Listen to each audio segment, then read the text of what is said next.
Hello and welcome to Woman Thou Art. I'm your host, Juliet Muntale. Now, this is a program where women share their real life experiences on various issues. And so today in the studio, we have Tazilinda Mlenga, who is a career woman and, of course, the co-founder of Eliora James. Tazilinda, welcome to the program. Thank you, Juliet. Okay, so just tell us about you. Sure. So my name is Tazilinda, born Tazilinda Sakala, married to Mr. Mlenga.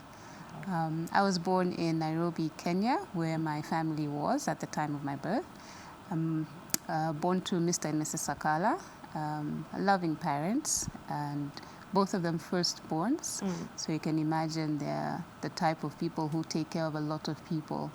At the time I was born into a family of 5 siblings. I am the 6th born, and I have a younger sister. So it was a big family, and I think we grew up as a big family. We always had aunts, uncles, nephews, nieces within the home with us, and it was always a family that was very united. And being such a family, I always had someone taking care of me. You know, there are times when maybe my parents would not be around, but definitely family members would be there with me. I did my schooling. Most of my school was done here in Lusaka. We came back to Zambia when I was about 4 to 5 years old. Initially, we lived in the Copper Belt, Kitwe, before moving to Lusaka. I was at St. Mary's Girls from grade 3 actually to grade 9. And I completed my schooling at Banani in Chisamba. So that's me as a young person. Okay. Yes. So your secondary school, you completed at Banani. That's right. Yes. Okay. So Tazilinda. Yes. Tell us about you growing up with sickle cell. Okay. So I was born in Kenya and lived with my family there. I was quite a playful child. I enjoyed playing. One day while I was outside having fun, I developed some pain in my arm, and I went to my mother and I said, I think I've broken my arm. And they were confused. How would you have broken your arm? You haven't fallen down, nothing has happened to you. But I was in excruciating pain at the time. And so I was taken to the hospital. They did an x-ray. There was no broken bone. But my parents were asked, do you have a history of this and that? And they then at that point mentioned that my brother has sickle cell. So they decided to do the sickling test on me, and it came out that I had sickle cell. And so they began to treat me for that. I think I must have spent almost a week in hospital at that time being treated for that particular episode. So sickle cell is basically a genetical complication whereby your blood cells, rather than being circular, being round, some of them are crescent-shaped, and this comes about in a way to prevent malaria. So it's God's way of trying to prevent malaria in his people. So that will cause at times, instead of the blood cells moving smoothly through your veins, they sometimes get hooked, and that hooking causes blockages within your veins. And that blockage means that there's no circulation of oxygen, which causes a lot of pain. So as sicklers, there are so many things that can trigger a sickle cell crisis, which leads you into a pain crisis. And being born in the 80s, we didn't have much treatment at the time, and so the sickle cell crisis was very common in my childhood. So I would often be in hospital, spending days, weeks at a time in hospital, spending quite a bit of time away from school, and struggling to cope with making friends and adjusting to new environments. When you're ill and in pain, you sort of close up, and you find yourself just being a closed-off person. So I found myself spending a lot of time with myself and also in my mind, so which I ended up, well, I'm more an introvert than an extrovert. So my childhood was, I won't say lonely, because I had family members. They knew how to manage me. They knew how to take care of me. So I became very close to family members and felt comforted anytime I had an illness, anytime I had an episode. My family members were there to support me. So I'm thinking, living with sickle cell, because I believe probably for some, they would literally probably maybe give up. They wouldn't even think, probably in the coming years, I'll be the co-founder of Eliora James. Yeah. At what point did you feel you get into this whole thing? So Eliora Gems is something I never dreamed of. It never crossed my mind. But you know, you're not in life. You don't get all your answers at once. You know, you travel a journey, and my journey has been one that has been very long-winded, I'd say, and maybe even confusing. A lot of people who I tell my story to wonder, how did you move from this to that and the other? So like I mentioned, I spent a lot of time out of school, and when I was out of school, I'd read a lot. And this developed, I think, an insatiable curiosity in me. I read lots of books. I came up with so many questions, and I would have so many areas of interest that would open up my mind to different things. And I learned recently that I'm something that is called a multi-potentialite. This is someone who has interests in different areas. Wow. So my career path has been, it's changed. Even in secondary school, I didn't know exactly what I wanted to study. I went from wanting to be an astronaut in space because I've had very grand dreams. I wanted to be an astronaut. I wanted to do economics. I wanted to do human resource. At the end of the day, my dream was to help other people and to, say, save the world or save people and just make the world a better place. Wow. And so I've always wanted to just give back to society and give back to people. Founding Eliora, coming up with the company Eliora Gems was as a result of my husband's passion. He had a strong passion in gemstones. And so I decided to support him, and this was after me going through a number of career changes. My initial career was in business administration. Why business administration? Because it was broad enough to allow me to study different areas: accounting, marketing, human resource, and bring these together towards, you know, developing people. Awesome. Yes. So I've had, I think, I've transitioned quite a bit. So I studied business administration, but my first solid job was in change management. And from change management, I went into, I did a bit of agriculture at the family farm. I went into the financial industry. I've also done some work in the media and in retail property management. So I think I've moved around quite a bit, but at the core of my career has been managing people and developing people. I'm very passionate about seeing people develop themselves and develop their careers. So something that I told my husband is that he needs to switch his passion, his hobby in gemstones, into something that could actually be a business. Just shifting from hobby into business. And that is how we came up with the company Eliora Gems. Okay, so I'm paying attention to you. Before I get to my next question, Yeah. I'm paying attention to you.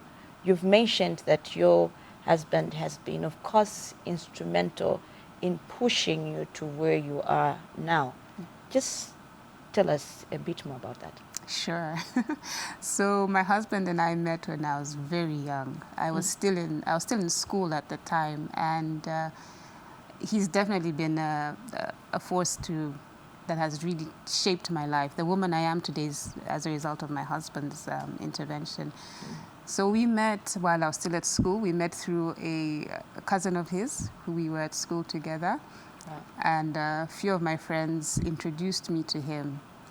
At the time, I had no interest in boys. I was focused in my books and, you know, so committed to these books. And it showed in my results. I got top marks at grade 12. Wow. I was top of my class. Wow. Yes, I did very well at grade 12. Unfortunately, tragedy struck. My brother, who also suffers from sickle cell, passed away just a week after I had written my grade 12 exams.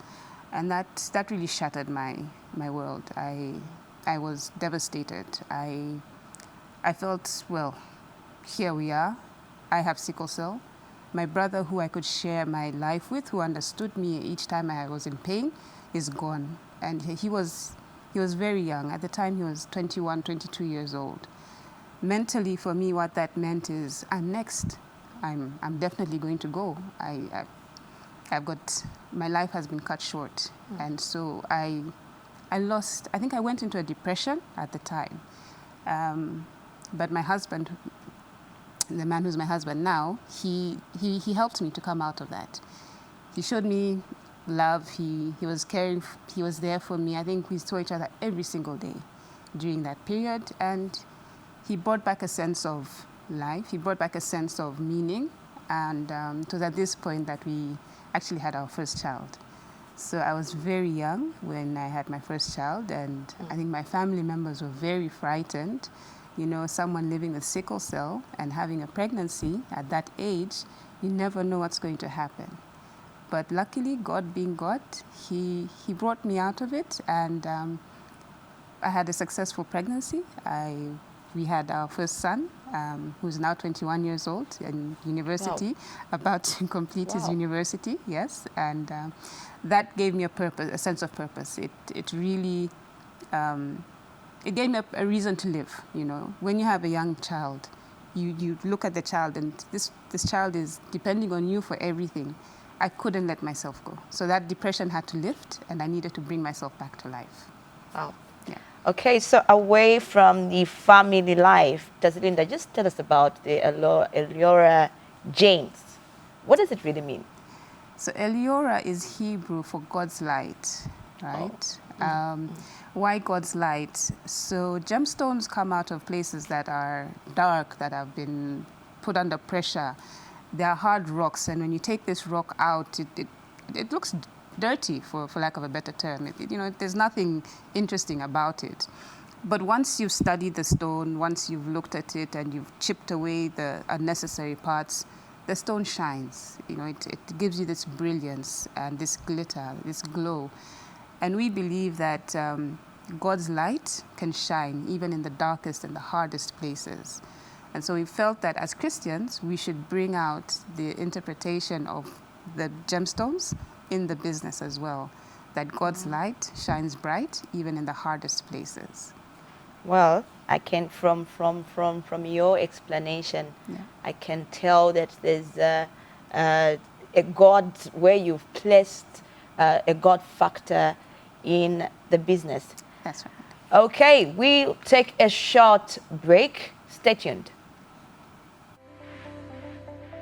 Woman Thou Art is a program that offers counsel to the female folk, sharing real-life experiences and providing guidance to the women and young girls on necessary steps and conducts that will help shape and nurture a sober society.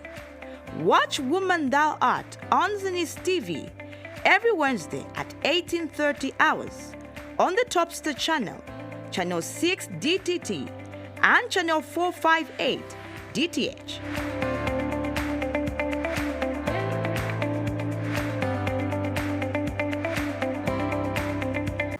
Now, just in case you just joined us, you are watching Woman Thou Art, and in the studio we have Linda Mlenga, who is a co-founder, a career woman, and a co-founder of Eliora James. Linda, we're back to our interview.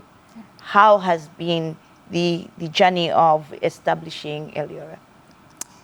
So, as I've mentioned, from the meaning of the name of the company, Eliora, God's light shining in difficult places, setting up the company did not come easy. It's something that, it's a preserve of Caucasians, the Asian community. No one really expects a black person to come up and say, oh, I'm running a gemstone company. That's the last thing you'll ever hear or think of. My husband and I went through a difficult patch, as most marriages will. And it's during this period that actually the company was established. So my husband, he's an entrepreneur by nature. He's one to forge his own path and do his own thing. He was traveling the country, and while he had traveled the country, he would visit small-scale mines. He had always been had this allure towards colored gemstones. And each time he'd go around, he was in construction, he'd find some stones and bring them back home. And we got to a point where the stones were all over the house, you know. They'd be in the kitchen, in the living room. And the moment they started to creep into the bedroom, I told him, Mr. Mlenga, before these things take over our house, you've got to find something to do with them. And at this point, he started to learn to cut gemstones, cut and polish. So he had a friend who was cutting and polishing somewhere in Soweto Market. So he would go there often, and he learned over time how to cut and polish the gemstones. And interestingly enough, he picked up the skill over some time, and he now cuts and polishes. I had a friend at the same time who was interested. She's a Chinese lady, and she saw one of the stones that he had cut, and she was impressed with it. And she asked us to set it in jewelry. But this was not our mainstay, and so we had to find people who were able to make the jewelry. We got them to make the jewelry, and we presented this to her, and she was very impressed. And once I saw that, I said, I think we are sitting on something that can be developed a bit more. So let's look into this. And so we established a company. We registered the company as a partnership. We said it will be a side hustle, you know, something we're just doing on the side. And we can grow it from something. In the first year, I think we made a small amount, 9,000 kwacha, somewhere there.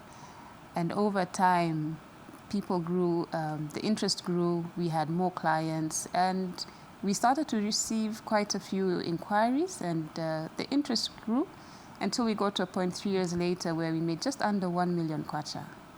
And this was quite impressive for us. I encouraged my husband. As I said, I always encourage people to develop themselves. I asked him to go to school to study the art of gemstones, and he actually enrolled in a course at the Gemological Institute of America, that's the GIA. They are the largest institute, the largest authority in gemstones in the world. He studied, he was very excited. A course that should have taken him 3 months, he did within 2 weeks. He sat the exams and he passed. Wow. And yeah, that was the beginning of our journey in the gemstone industry. So encouraging. I hear you talking about encouraging your husband going to study to get more knowledge on how to deal with gemstones. But you yourself, did you ever think at one point, probably I also need to get knowledge on the stones? So because it's his passion, I've never thought of studying gemstones. Maybe only today I can think of going to school for the gemstones. But my passion is actually in education. So I started a degree in education recently. Unfortunately, due to some of the challenges I've faced in life, health challenges, family challenges, I've been unable to complete that degree. But I do still want to complete that, and at the end of the day, probably set up a school where I'll be able to get children to really explore their passions, explore their talents. Something I feel we don't do enough of is encouraging individuals to explore their inner passion. You know, we have a notion countrywide that people should do certain courses. You should do law, you should do medicine, accountancy. But the creative mind is not nurtured. We lack a sense of entrepreneurship that promotes creative minds. I would say I'm one creative that I like to explore. Like I said, I have big dreams. I mean, going to space. Who thinks of going to space, especially in Zambia? We have the joke of the astronauts, the Zambian astronauts. And but it's something that must be promoted. Look at us today. No one would have expected us to get into this industry, but it's because of the curiosity and the perseverance that we've managed to get this far. So I feel like if more children are encouraged to pursue their dreams, their inner dreams, we'll go very far as a country. So Tazilinda, let's talk about that one huge challenge in the journey of Eliora Jane. The biggest challenge is your own people not believing in you. You know, they think, who are these people? What do they think they're doing? Who's going to believe these people? You know, the gemstone industry has been the preserve of foreigners, but these are our resources that we must explore. And so we said, we're going to turn this around. We will give people we'll turn this around, and people should not see this as a preserve of foreigners. People should not see this as a crooked man's business. We're going to do it as a straight business. We're going to do things above board, and we're going to show the world that actually it can be done. I mean, now we've been identified internationally. We are members of the Jewelers of America. Right. We are members. My husband is certified with the GIA, and we can do it. As Africans, these are our resources. We must exploit, we must explore them, and make the most of them for our country and for ourselves. And talking about success, at what point did you feel we've made it, we're going somewhere? Success came when we achieved our first round of funding. Well, we are members of the Zambia Business Angel Network. We had reached a point in the business where things were looking bleak. We were at a point where my health was so bad, I could not continue in the business. My husband had to keep the family running. He had to keep things going. We did not operate for almost 6 months. And we joined this organization, and they encouraged us to pitch for funding. We did the pitch. I think I was 1 week fresh out of hospital, a serious hospital episode. We pitched and we received funding, and this gave the business a boost. It gave it such a boost that we have presence. We have our own workshop. We have established a workshop where we manufacture our jewelry, and we have local Zambians who are manufacturing this jewelry. We don't have foreigners in that workshop. Everything is locally done. So from the local miners, we get the material, we bring it into the workshop, it's cut and polished and set in jewelry. This for us, people believing in us and people supporting us, that was our mark of success. So how do you divide your time between family, your husband, being a mother, and of course being this co-founder of Eliora James? So it's actually quite easy. I mean, I'm running the business with my husband. So we're spending almost 95% of our time together. So if you say divide your time, it's actually how do I find time away from my husband to discover myself, to keep myself, going, to keep the family afloat. I spend a lot of time with my husband. We've transformed one another. We've grown just as the gemstones are transformed. Wow. We've cut away the rough edges. We've built our relationship, and we're much closer. Our children are seeing this. They're seeing that it's possible for a couple, for a husband and wife, a mother and father to work together and to build something that is meant for them and for generations. I'm happy that this is happening because we typically, as I think Africans, we don't have very many family businesses that have excelled, that have gone beyond a certain stage. Speaking of husband and wife, even the children, they ask us, can we do this? Can we do that? So we realize, okay, we need to give time to these children, and we keep each other in check, the children and ourselves. So it's something that's not very easy to do, but we manage somehow. Yeah. Great. So, Tazilinda, I believe success, and of course you believe it too, that success is only success when you begin to empower other people. Mm-hmm, mm-hmm.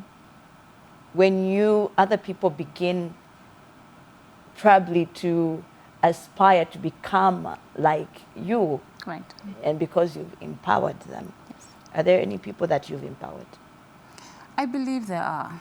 I mean, just by telling my story, I hear so many people being encouraged.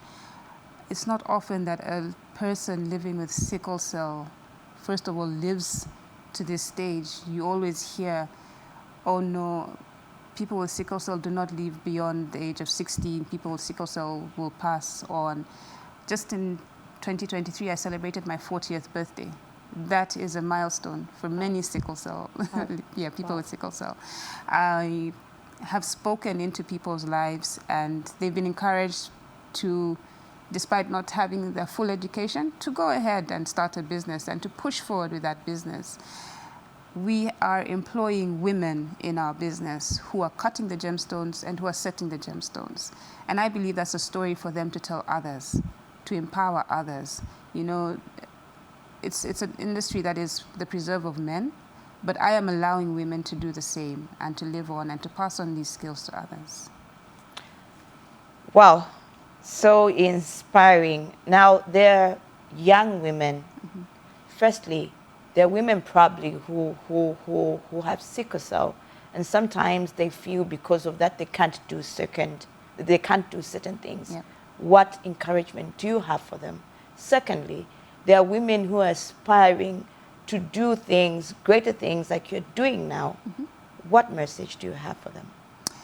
Okay, I would just encourage people to believe in themselves. I reached a point in my life where I had to stop feeling sorry for myself. I got tired of being sick and tired. You know, being sickle cell anemic, you're drained of your energy. And I realized that every bit of energy I have to put towards being productive. I have to put towards doing good for the greater cause. And so each moment that you get, put it towards something positive. Put it towards pouring out to others. And that way you actually receive a lot back. I received a lot in my life because I've been able to give to others. Invest in yourself. Take good care of yourself. Don't let go of yourself. Like I said, I was in depression. I had to lift myself out of it. Don't live for yourself, live for others. And always be prepared to give back. Find something within yourself that gives purpose, and find something that you can actually serve the community with. Each person has got a gift, a special gift, and they can give back. No matter how small it is, you're able to give back to society. Lastly, Linda, what does the future of Eliora James, how does it look like? It's very bright. I can assure you of that. Very Wow. bright. I love the courage. I have a 100-year business plan in Wow. my mind, and I'm so excited to share that as we go forward. I have a daughter. She's 10 years old, but she's already cutting gemstones. We are definitely passing this skill. We're passing on the business to the younger ones. We want this business to be known not just in Zambia, but across the continent and across the world. We want Zambia to be known for its gemstones, not for rough gemstones, but for polished gemstones and for gemstone jewelry across the world. So Eliora Gems has got a very bright future. Linda, thank you so much for the inspiring story. It's so inspiring. Well, we've come to the end of Woman Thou Art, and in the studio, we were talking to Linda Mlenga, who is a career woman and, of course, the co-founder of Eliora James. We've come to the end of Woman Thou Art. My name is Juliet Ntele saying bye-bye and God bless.